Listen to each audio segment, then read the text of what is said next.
আসসালামু আলাইকুম। কেমন আছেন সবাই? নিশ্চয়ই খুব ভালো আছেন। আপনাদের দোয়া ও অনুপ্রেরণায় আমিও খুব ভালো আছি। তাই আজকে চলে আসলাম আবার নতুন একটি রেসিপি নিয়ে। আজকের রেসিপি হাতে মাখানো মাছের চচ্চড়ি। প্লিজ একটা লাইক দিয়ে ভিডিওটি দেখা কন্টিনিউ করবেন। তাহলে চলুন কিভাবে আমি রান্না করেছি তার রেসিপি শেয়ার করি। ভুল করে আগে কড়াইতে তেল দিয়ে দিয়েছিলাম। হাতে মাখাবো সেজন্য পেঁয়াজ কুচি এবং কাঁচামরিচ ফালি দিয়ে দিলাম। টমেটো কুচি এবং পেঁয়াজ কলি কুচি একসঙ্গে দিয়ে দিলাম। এবার বাটা মশলা দিলাম ১ চামচ জিরা বাটা, ১ চামচ রসুন বাটা, ১ চামচ আদা বাটা, ১ চামচ হলুদ গুঁড়া, ১ চামচ শুকনা মরিচের গুঁড়া, স্বাদ মতো লবণ দিলাম, হাফ কাপ সরিষার তেল দিলাম। আপনারা সরিষার তেল দিতে না চাইলে সয়াবিন তেলও দিতে পারেন, তবে সরিষার তেল দিলে টেস্টটা বেশি ভালো হবে। এবার হাত দিয়ে খুব ভালো করে মাখিয়ে নিব। যত ভালো করে মাখাবেন তরকারির টেস্টটা কিন্তু ততটাই বেশি হবে। আমি খুব ভালো করে মাখিয়ে নিলাম। এবার কাঁচা মাছগুলো এই মাখানোর উপরে দিয়ে দিলাম। এটা একটি সামুদ্রিক মাছ। অনেকে ছোট ইলিশ মাছ বলে, কিন্তু আসলে এটা জাটকা ইলিশ মাছ ভেবে ভুল করবেন না। এটা একটা সামুদ্রিক কাঁচা মাছ।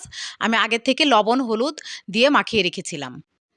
একসঙ্গে আমি মশলার সাথে মাছগুলোকে আবার দেখুন ভালো করে মাখিয়ে নিচ্ছি।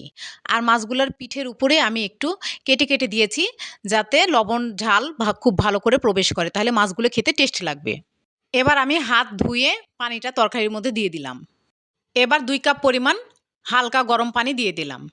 ২ টেবিল চামচ পরিমাণ সরিষার তেল উপর দিয়ে আবার ছড়িয়ে দিলাম। মাছটা এবার রান্নার জন্য প্রস্তুত। কড়াইটা চুলার উপর বসিয়ে দিলাম। ঢাকনা দিয়ে ঢেকে দিলাম। মিডিয়াম টু লো ফ্লেমে রান্নাটা হবে। ঢাকনা খুলে আবার একটু নেড়েচেড়ে উল্টেপাল্টে দিব। খুব হালকা হাতে নাড়িয়ে দিতে হবে। মাছগুলো যেন ভেঙে না যায় সেদিকে খেয়াল রাখতে হবে। আবার ঢাকনা দিয়ে ঢেকে দিলাম। বাই দ্য ওয়ে, আমি রুথি। ভিডিওটি ভালো লাগলে অবশ্যই সাবস্ক্রাইব করবেন, লাইক এবং কমেন্ট করবেন। যারা ফেসবুক ও ইনস্টাগ্রাম থেকে দেখছেন প্লিজ পেজটাকে ফলো দিয়ে রাখবেন, লাইক এবং কমেন্ট করবেন। যারা অলরেডি লাইক, কমেন্ট, সাবস্ক্রাইব এবং ফলো দিয়েছেন তাদেরকে ম্যানি ম্যানি থ্যাঙ্কস। যেসব সোনা আপু এবং সোনা ভাইয়ারা আমার পাশে সবসময় থাকেন তাদেরকেও ম্যানি ম্যানি থ্যাঙ্কস। দেখুন রান্নাটা প্রায় অলমোস্ট হয়ে এসেছে, তেল উপরে ভেসে উঠেছে। কি দেখতে লোভনীয় হয়েছে, খেতেও কিন্তু খুব টেস্ট হয়েছিল। মাছগুলো আসলে খুবই টেস্টি। ধনিয়া পাতা উপর দিয়ে ছড়িয়ে দিলাম। এবার পরিবেশন করে দেখাচ্ছি। আমি সামুদ্রিক মাছ দিয়ে এই রেসিপিটি করে দেখালাম। আপনারা যে কোনো মাছ দিয়ে এই রেসিপি করে খেয়ে দেখুন, খুব ভালো লাগবে। এতই লোভনীয় হয়েছে যে দেখেই জিভে জল চলে আসছে। আমার রেসিপি ফলো করে অবশ্যই ট্রাই করবেন এবং কমেন্টে আমাকে জানাবেন কেমন হয়েছিল।